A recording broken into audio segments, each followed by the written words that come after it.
Salut, salut, je suis Madeli et vous êtes sur la chaîne La Télé de Madeli. La Télé de Madeli, c'est un projet. Qui vise principalement deux objectifs. Déjà, contribuer à l'amélioration des capacités et des connaissances des personnes sur la conception et le pilotage des projets humanitaires et contribuer à la promotion de l'action humanitaire et de l'aide aux personnes défavorisées. Pour ceux qui nous rejoignent pour la première fois dans cette aventure éducative, nous vous prions de partager la vidéo, de vous abonner et d'aimer la chaîne YouTube et la chaîne Facebook, la télé de Madeli.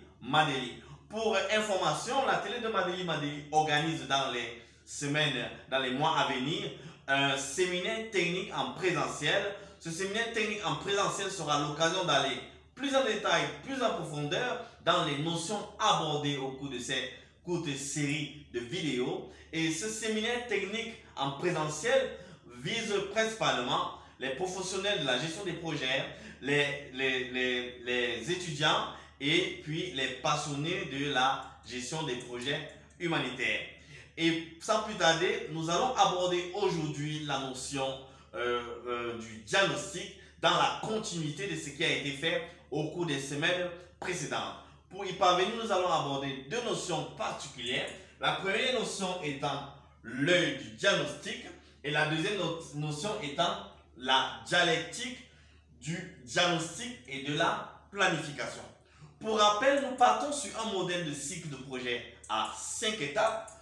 Donc, la première étape étant l'étape du diagnostic, la deuxième étape étant l'étape de la planification et de la programmation, la troisième étape étant l'étape de mise en œuvre, la quatrième étape étant l'étape de suivi et pilotage, et la cinquième étape étant l'étape de l'évaluation, avec une projection itérative dans la suite du processus du cycle de projet. Voilà. Ceci étant, qu'en est-il de l'œil du diagnostic? L'œil du diagnostic, c'est un concept qui nous rapproche à l'essentiel du diagnostic. C'est-à-dire que c'est une démarche progressive du général au particulier qui va de proche en proche renforcer la connaissance de l'acteur humanitaire sur le problème rencontré.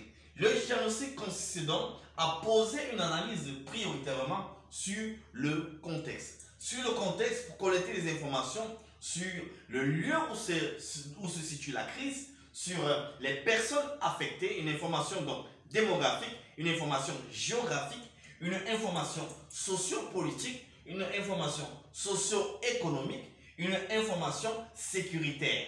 Toutes ces informations vont nous permettre de comprendre le contexte dans lequel la crise se vit, et cette compréhension du contexte va être complétée par l'analyse des parties prenantes en deuxième ressort. L'analyse des parties prenantes est donc cette analyse qui va nous permettre de comprendre quelles sont les forces en présence, quel est leur niveau de pouvoir, quel est leur intérêt. Et cette analyse des parties prenantes est capitale parce qu'elle vient compléter les informations nécessaires à un positionnement stratégique dans la phase de planification. Très importante donc. Dans la progression de l'œil du diagnostic, on va arriver dans un accroissement de la connaissance. On va arriver au cœur de l'œil, au niveau du problème. Et l'analyse du problème va se faire à travers l'outil qu'on connaît bien, l'arbre à problème. Cet outil qui sera détaillé au cours de notre séminaire technique en présentiel. Et donc, lorsque l'œil du problème, l'œil du diagnostic a été ouvert et qu'il a été analysé, on peut donc avoir la prétention d'avoir recueilli toutes les informations nécessaires pour pouvoir penser la planification. Mais le fait de penser la planification et la programmation s'intègre donc dans ce qu'on a appelé une dialectique qui est présentée dans cette deuxième partie du tableau. La dialectique donc du diagnostic et de la planification. À quoi renvoie-t-elle? Dans la phase du diagnostic, l'évaluateur va faire une descente du général, c'est-à-dire à partir du contexte, vers le particulier, qui est le problème, en passant par l'analyse des parties prenantes. Nous sommes donc dans dans une déconstruction de l'ignorance de l'évaluateur qui va accéder à la connaissance de tous les aspects du problème. Et donc, ayant accédé donc à la connaissance de tous les aspects du problème par cette descente vers le problème, il va faire un chemin retour pour remonter vers une réponse adaptée.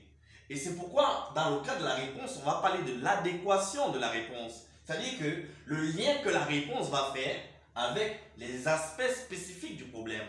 Et cette montée vers la réponse se fait par le mécanisme de la planification et de la programmation.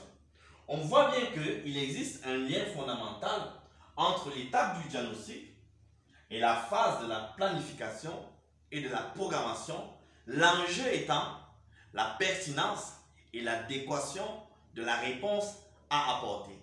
C'est tout pour aujourd'hui. Je vous donne rendez-vous à la prochaine vidéo. Et d'ici là, respectons les mesures barrières, partageons la vidéo, abonnons-nous et que Dieu nous garde. Merci.